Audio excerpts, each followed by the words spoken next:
Hi friends, welcome to Chikkoos Nest. ഇന്ന് ഞാൻ വന്നിരിക്കുന്നത് നമ്മുടെ സദ്യയുടെ സ്പെഷ്യൽ ഐറ്റമായ മാങ്ങ അച്ചാറിന്റെ റെസിപ്പി ആയിട്ടാണ്.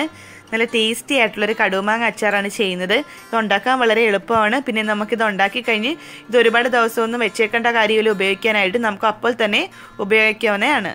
അപ്പോൾ നമുക്ക് ഈ കിടിലൻ മാങ്ങ അച്ചാർ എങ്ങനെയാണ് തയ്യാറാക്കുന്നതെന്ന് നോക്കാം. അച്ചാറിന് വേണ്ടിയിട്ട് ഞാനിവിടെ 1 കിലോ മാങ്ങയാണ് എടുത്തേക്കുന്നത്. അതായത് 4 വലിയ മാങ്ങയാണ് എടുത്തേക്കുന്നത്. ഇതിപ്പോൾ മാങ്ങയ്ക്ക് കുറച്ച് മഞ്ഞ കളർ ഉണ്ടെങ്കിലും നല്ല പുളിയുള്ള മാങ്ങയാണ്. ഇനി ഇതിലേക്ക് കുറച്ച് ഉപ്പ് ചേർത്ത് കൊടുക്കണം. ഉപ്പ് ചേർത്തിട്ട് ഇത് നന്നായിട്ടൊന്ന് മിക്സ് ചെയ്തെടുക്കണം.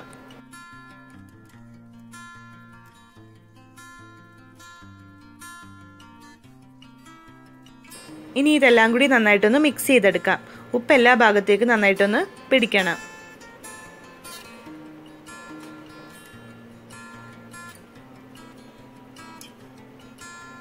ഇനി ഇതിലേക്ക് കുറച്ച് ഉപ്പ് കൂടി ചേർത്ത് കൊടുക്കാം. ഇനി വീണ്ടും എല്ലാം കൂടി ഒന്ന് മിക്സ് ചെയ്തെടുക്കാം. ഇത് ഞാൻ നന്നായിട്ട് മിക്സ് ചെയ്തെടുത്തിട്ടുണ്ട്. ഇതിന് ഞാൻ 8 മണിക്കൂറാണ് റെസ്റ്റ് ചെയ്യാൻ വെക്കുന്നത്. ഇപ്പം നമുക്ക് തീരെ സമയമില്ലെങ്കിൽ ഇത് ഒരു 2 മണിക്കൂറെങ്കിലും ഒന്ന് വെച്ചിരുന്നാൽ മതി. ചിലരൊക്കെ പക്ഷേ ഇത് ഒരു ദിവസം വരെ വെക്കാറുണ്ട്. അതാവുമ്പം മാങ്ങ ഒന്നും കൂടി നന്നായിട്ടൊന്ന് ഉപ്പൊക്കെ പിടിച്ചിട്ട് നല്ല സോഫ്റ്റ് ആയിട്ട് കിട്ടും. അപ്പോൾ ഇനി നമുക്കിത് 8 മണിക്കൂർ കഴിഞ്ഞ് തയ്യാറാക്കാം. ഇപ്പോൾ 8 മണിക്കൂറായിട്ടുണ്ട്. മാങ്ങയിൽ നിന്ന് കുറച്ച് വെള്ളമൊക്കെ ഇറങ്ങി വന്നിട്ടുണ്ട്. ഇനി നമുക്ക് അച്ചാർ തയ്യാറാക്കാം. അച്ചാർ തയ്യാറാക്കാൻ വേണ്ടിയിട്ട് ഞാനൊരു പാത്രം ചൂടാക്കാൻ വെച്ചിട്ടുണ്ട്. ചൂടായിട്ട് ഇതിലേക്ക് നല്ലെണ്ണ ചേർത്ത് കൊടുക്കാം. പാത്രം ചൂടായിട്ടുണ്ട്. ഇനി ഇതിലേക്ക് 1/4 കപ്പ് നല്ലെണ്ണ ചേർത്ത് കൊടുക്കാം.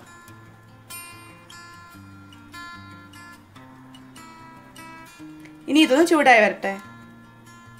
എണ്ണ ചൂടായിട്ടുണ്ട്. ഇനി ഇതിലേക്ക് 1.5 ടേബിൾ സ്പൂൺ കടുക് ചേർത്ത് കൊടുക്കാം.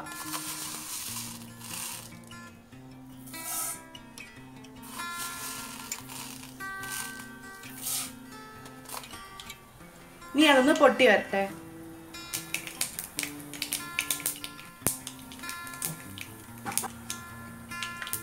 കടുക് പൊട്ടിയിട്ടുണ്ട്. ഇനി ഇതിലേക്ക് ഇഞ്ചിയും വെളുത്തുള്ളിയും ചേർത്ത് കൊടുക്കാം. ഞാനിവിടെ 3 ടേബിൾ സ്പൂൺ ഇഞ്ചിയും വെളുത്തുള്ളി അരിഞ്ഞാണ് ചേർത്ത് കൊടുക്കുന്നത്.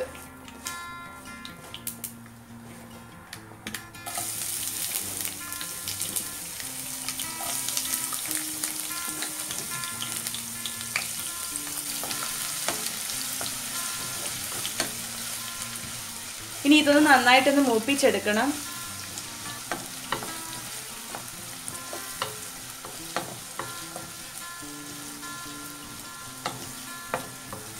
ഇനി ഇതിലേക്ക് കുറച്ച് കറിവേപ്പില പൊടി ചേർത്ത് കൊടുക്കാം.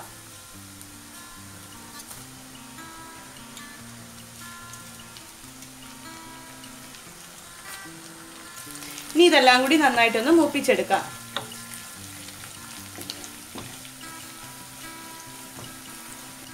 കറിവേപ്പില ഞാൻ കുറച്ച് അധികം ചേർത്തിട്ടുണ്ട്.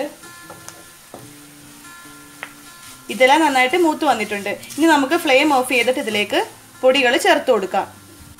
1/4 ടീസ്പൂൺ മഞ്ഞൾപ്പൊടി ചേർക്കാം.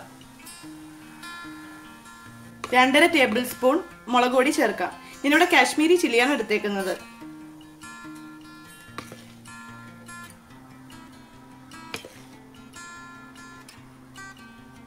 1/2 ടീസ്പൂൺ ഉലുവാപ്പൊടി ചേർത്ത് കൊടുക്കാം. വറുത്ത് പൊടിച്ച ഉലുവയാണ്. 1/2 ടീസ്പൂൺ കായപ്പൊടി കൂടി ചേർക്കാം. ഇതെല്ലാം കൂടി നന്നായിട്ടൊന്ന് മിക്സ് ചെയ്ത് കൊടുക്കാം.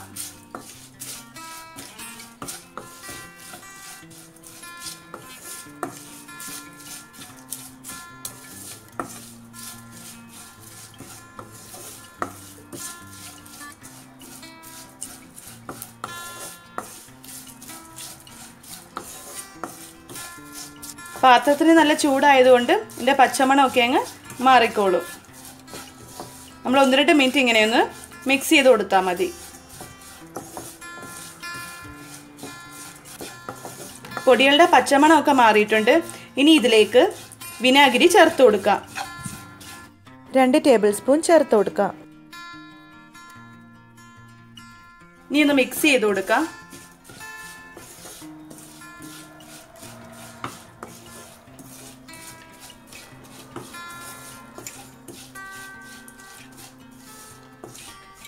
ഇനി ഇതിലേക്ക് ഞാൻ നേരത്തെ മാങ്ങയിൽ നിന്ന് ഇറങ്ങി വന്ന ആ വെള്ളമില്ലേ, അതാണ് ചേർത്ത് കൊടുക്കുന്നത്. അത് ഞാൻ മാറ്റി വെച്ചിട്ടുണ്ടായിരുന്നു. ഇനി അത് ചേർത്ത് കൊടുക്കാം.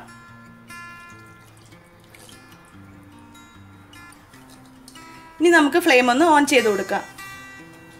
ലോ ആക്കിയിടാം.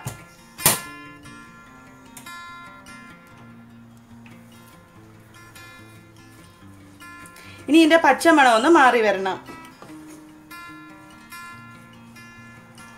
ഇതൊന്ന് മിക്സ് ചെയ്ത് കൊടുക്കാം.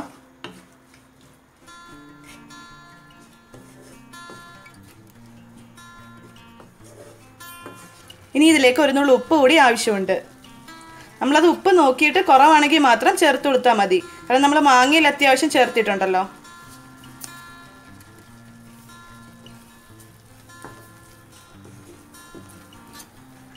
ഇതിൻ്റെ പച്ചമണമൊക്കെ മാറിയിട്ടുണ്ട്. ഇത് ഒരുപാട് നേരമായിട്ട് തിളപ്പിക്കുകയൊന്നും വേണ്ട.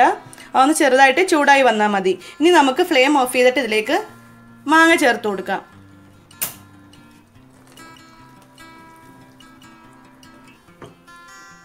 ഇനി ഇതെല്ലാം കൂടി ഒന്ന് മിക്സ് ചെയ്ത് കൊടുക്കാം. അരപ്പ് മാങ്ങയിൽ നന്നായിട്ടൊന്ന് പിടിക്കണം.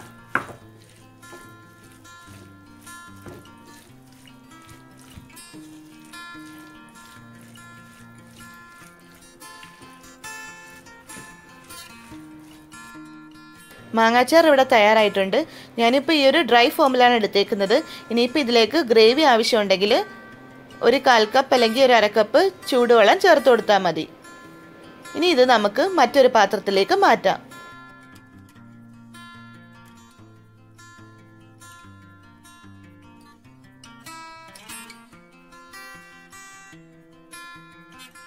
എല്ലാവരും ഒന്ന് ട്രൈ ചെയ്ത് നോക്കണം. നല്ല ടേസ്റ്റി ആയിട്ടുള്ളൊരു മാങ്ങാച്ചാറാണിത്. ഇനി ഇത് തണുത്തതിന് ശേഷം നമുക്ക് നനവൊന്നും ഇല്ലാത്തൊരു കണ്ടെയ്നറിലേക്ക് മാറ്റിയിട്ട് നമുക്കിത് ഫ്രിഡ്ജിൽ സൂക്ഷിക്കാം.